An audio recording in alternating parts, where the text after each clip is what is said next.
खर्राटे की समस्या। अच्छा। खर्राटे की समस्या बहुत विकराल रूप धरी जाती है।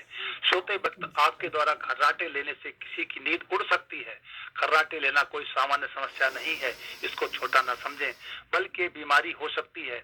इसे हल्के में न लें, इसके पीछे के कारणों को जानकर उसका उपचार कराएं। नाक की खराबी, शराब का अधिक सेवन, सही ढंग से न सोना, मोटापा आदि की समस्या के कारण खर्राटे आते रहते हैं।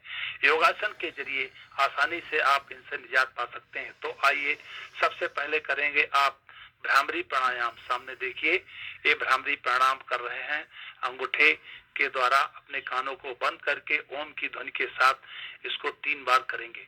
उसके बाद आप करेंगे अनुलोम विलोम। देखिए, अब एक नथना बंद करके दूसरे नथने से सांस लेना है, उसको बंद करना है, दूसरे से छोड़ना है। इस तरीके से आप अनुलोम विलोम प्राणायाम कर सकते हैं।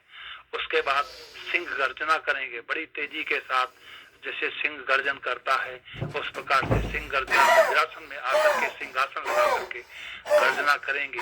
आप इस प्रकार से योग करेंगे, तभी आपका जो है ये आपका खर्राटे की समस्या दूर होगी।